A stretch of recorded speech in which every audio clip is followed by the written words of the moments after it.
What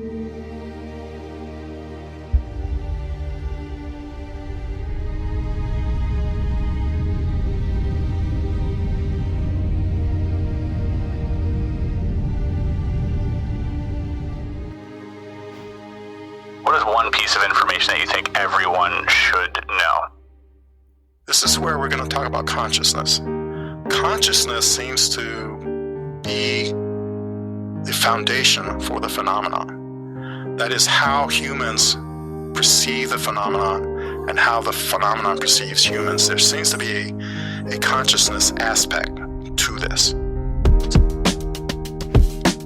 What is one piece of information that you think everyone should know? This is where we're going to talk about consciousness.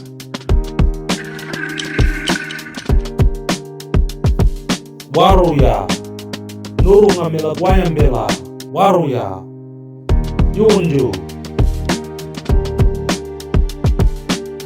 There is a great deal of evidence derived from the entoptic phenomenon to describe the ancestors' visionary experiences within the ancient rock engravings and sacred art spaces of motifs and compositions derived all across the Sydney Basin from the ancestral ceremonial groups of this region.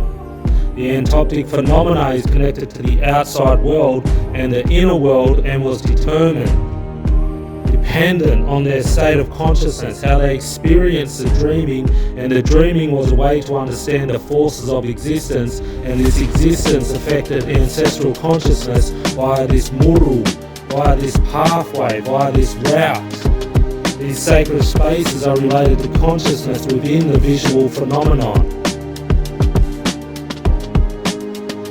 There seems to be a consciousness aspect to it that we don't quite understand. And I'm hearing that more and more, particularly the way the phenomenon communicates with certain individuals. And there seems to be a consciousness At these sacred spaces across the Sydney Basin, they interpreted these phenomena as subtle structures formed by consciousness. The ancestors believed consciousness played a part in creating their material world, and they ascribed these visual perceptions to develop their consciousness. This is a space for us and future generations to learn these ancient understandings of how our reality works.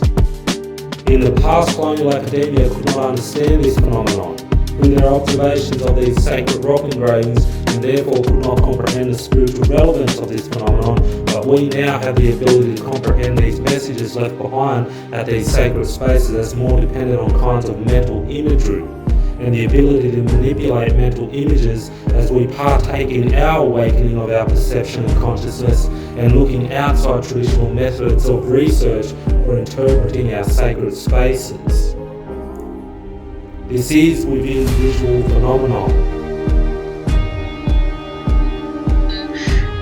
And it's obviously becoming less fashionable these days to disregard the long-held beliefs of small-scale societies and indigenous populations, but actually, like, a lot of that wisdom has been maintained.